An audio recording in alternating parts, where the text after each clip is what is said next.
Debate modernidad-posmodernidad, implicaciones para la reflexión y la vida ética. En un sentido originario, la modernidad se define a partir de dos términos que le dan identidad, sujeto y razón.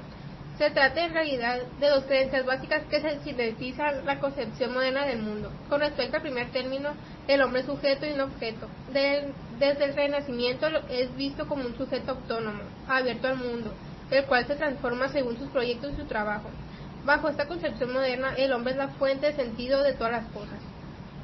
El movimiento filosófico que llamamos posmodernidad se caracteriza por poner en la crisis la razón ilustrada, la propia de los modernos. Se dice que la razón falló porque ha producido guerras y genocidios, hambre e injusticia, y no se han cumplido las promesas de bienestar que traía.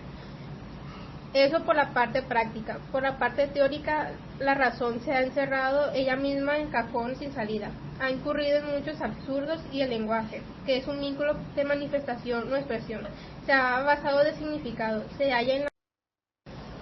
Algunos de los rasgos más importantes de la posmodernidad que han impactado fuertemente en la vida cotidiana los podemos resumir en los siguientes aspectos.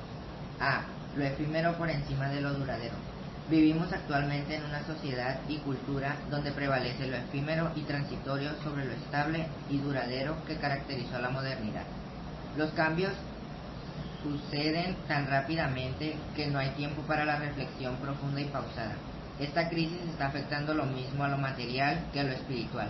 La fuerza de estos cambios está repercutiendo en la familia, en el colegio, en la iglesia, la política, la economía y en la calle, ocasionando muy frecuentemente enfrentamientos e incomprensiones entre padres e hijos, profesores y alumnos, sacerdotes y feligreses, dirigentes políticos y sindicales, jóvenes y adultos, y lo que es más grave. B. Hedonismo presentista. Los mártires y héroes de la historia han muerto. La historia ha perdido el sentido y solo interesa el presente. Bajo este marco hay una renuncia a los fines últimos. Sencillamente lo que interesa es vivir, afirmar la vida y lo vivido en cada momento. Se trata de disfrutar el presente, no de imaginar mundos futuros para lograr un mañana mejor. Asistimos pues al triunfo de la estética sobre la ética. Desafortunadamente, en el sector de los miembros más jóvenes de la sociedad, el que mayormente está siendo seducido por este hedonismo. C. Pluralismo de los valores. En el plano de los valores y los saberes para el posmodernismo no hay módulos únicos, sino una pluralidad de los miembros. Así en la actual sociedad pluralista y relativista, todo vale, todo fluye y nada permanece. Lo nuevo rápidamente se hace viejo. Estamos ante una sociedad con tantos valores que se hace imposible diferenciar entre un valor y su correspondiente antivalor. Los lenguajes que se refieren a los valores y las normas morales dependen del significado que se les dé en cada contexto de uso, lo mismo que cabe decir para los saberes. Cada esfera del saber tiene su propia racionalidad y significado. D. Renuncia a las pretensiones de validez universal. Las normas se establecen por consenso, pero se trata de un consenso sin pretensiones de universalidad.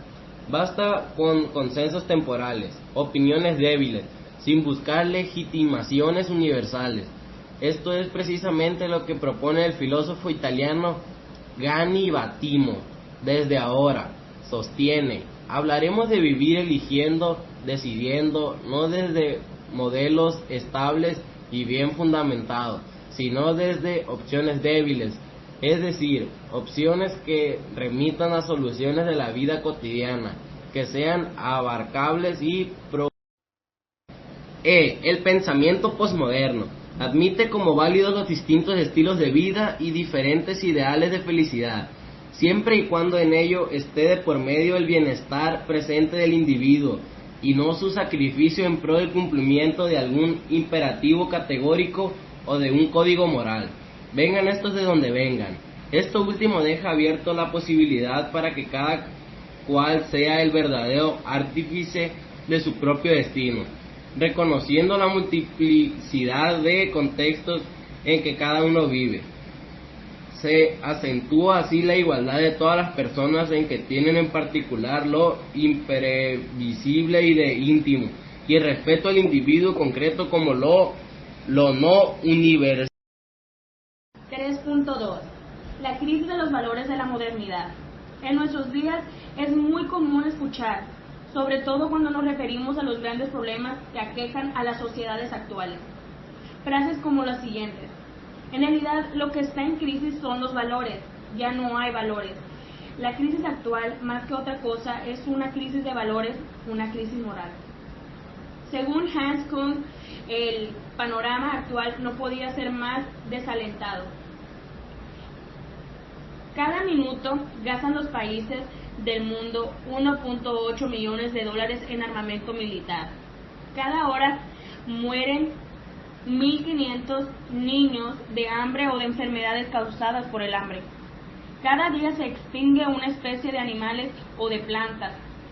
Cada semana en los 80, exceptuando el tiempo de la Segunda Guerra Mundial, han sido detenidos, torturados, asesinados, obligados a exiliarse más hombres que en cualquier otra época de la historia. Cada mes el sistema económico mundial añade 75.000 millones de dólares a la deuda del $1,5 billion de dólares que ya están gravando a los pueblos del tercer mundo. Cada año se destruye para siempre una superficie de bosque tropical equivalente a las 3.3. La crisis de las conquistas modernas y la desintegración de la familia en sociedad contemporánea. En definitiva, Occidente se encuentra ante un vacío sentido de valores y normas, y para muestra de ello basta lo siguiente. La ciencia de ser una empresa éticamente responsable ha pasado a ser un saber puesto al servicio de la instrumentalización del hombre y naturaleza. Lo mismo vale decir para la tecnología de ser una tecnología al servicio del hombre. Esta no ha pasado de ser una tecnocracia dominadora del mismo, de una industria en armonía con la naturaleza y con los auténticos intereses y necesidades al hombre, de una democracia viva e incluyente que garantiza. En este marco, el panorama político-social que presentan las sociedades contemporáneas no podía ser más alegador.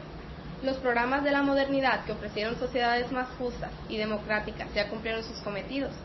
El socialismo, como proyecto alternativo del capitalismo, sobre todo, lo que conocemos como socialismo real, que prometió justicia social, solidaridad, libertad para los oprimidos, ayuda a las débiles sociedades sin clase, sin Estado, etcétera, terminó siendo un socialismo de Estado. Naturalmente, en este conflicto no se puede decir que todos los combatientes de Al-Qaeda sean héroes o santos. Ante la crisis de los valores que han marcado el siglo XX y principios del siglo XXI, se impone la necesidad de una reflexión prospectiva sobre el porvenir de los valores. Ante ello, como advierte Jerome Bint, es posible que la pérdida de sentido no sea más que una ilusión de la melancolía. Sería mejor hablar de deslices de sentido y de creación de sentidos nuevos. La desintegración familiar ya no es ocasionada tanto por la proliferación del síndrome de abandono que en su interior la había venido caracterizando, sino por los nuevos estilos de vida posmoralistas que en la actualidad han venido a erosionar una composición